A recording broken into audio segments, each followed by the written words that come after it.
നാരായണസ്വാമികളുടെ ജീവിതം എന്നും എൻ്റെ മനസ്സിൽ ആദരവ് ഉണർത്തിയിരുന്നു.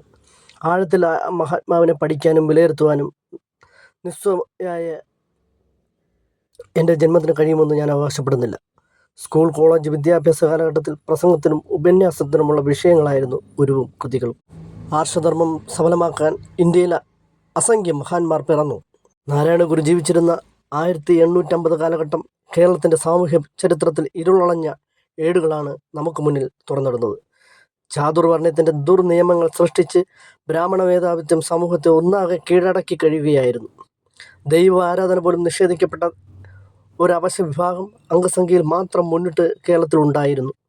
ശിവനും വിഷ്ണുവും മുരുകനും ഭഗവതിയുമെല്ലാം ജാതിയിൽ മേൽക്കോയ്മയുള്ളവരുടെ ആരാധന മൂർത്തികളായപ്പോൾ മാടൻ, മറത തുടങ്ങിയ ദുർദൈവങ്ങളായിരുന്നു ജാതിയിൽ താണവരുടെ ആരാധനമൂർത്തികൾ. യജമാനൻ ചൊല്ലുന്ന പ്രാർത്ഥനാ മന്ത്രങ്ങൾ പോലും അവർക്ക് കേട്ടുപഠിച്ചുകൂടായിരുന്നു. മദ്യസേവയും ജന്തുബലിയും തെറുപ്പാട്ടുമൊക്കെയായിരുന്നു അവർണരുടെ ആരാധനക്രമങ്ങൾ.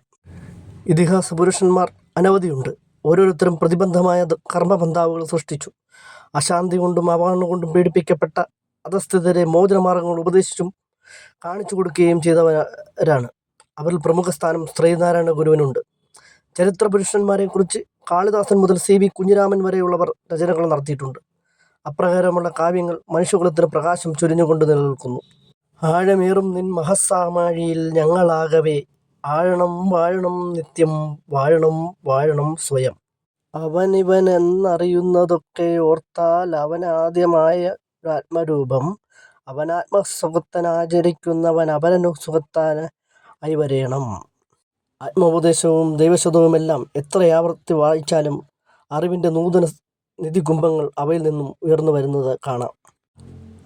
1888 ഒരു കുംഭമാസ മഹാശിവരാത്രി നാളിൽ ശിവപ്രതിഷ്ഠ നടത്തിക്കൊണ്ട് ഇന്ത്യയിൽ ഈഴവ ശിവനെ സൃഷ്ടിച്ചുകൊണ്ട് ഇന്ത്യൻ വിപ്ലവത്തിൻ്റെ ശിലഭാഗിയ ഗുരുവിനെ സ്മരിച്ചുകൊണ്ടും ഈ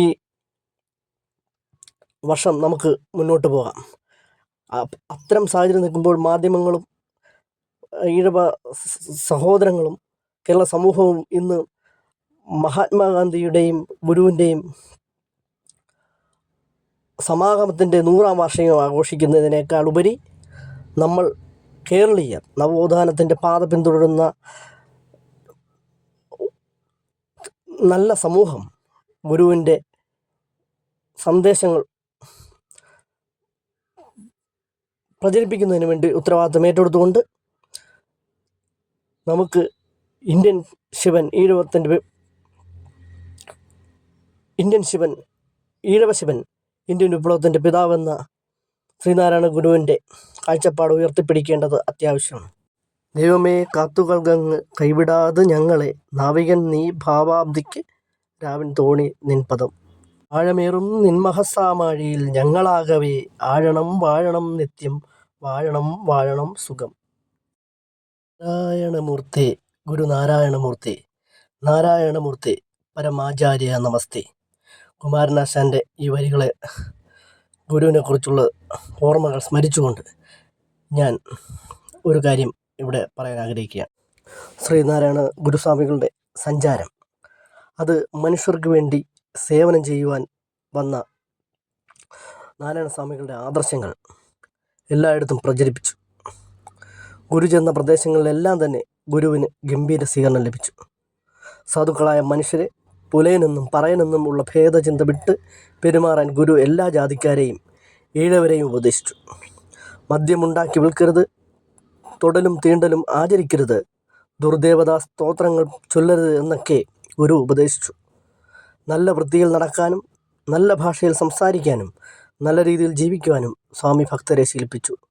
ചില നാടുകളിൽ അനാചാരമായി ചില ദുർവിഗ്രഹ ആരാധനകൾ ഉണ്ടായിരുന്നതും മദ്യം സേവിച്ച് അവയെ ആരാധിക്കുന്നതും ഗുരു കണ്ട് സ്വാമി ആ അനാചാരങ്ങൾ നിർത്തലാക്കുകയും അത്തരം വിഗ്രഹങ്ങൾ നീക്കുകയും ചെയ്തു.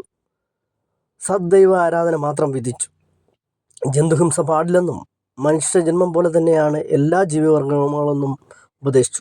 ഉള്ളിൽ വിദ്വേഷം സൂക്ഷിക്കാതെ എല്ലാവരും ഐക്യബോധത്തോടെ വസിക്കണമെന്നും ഗുരു ഉപദേശിച്ചു.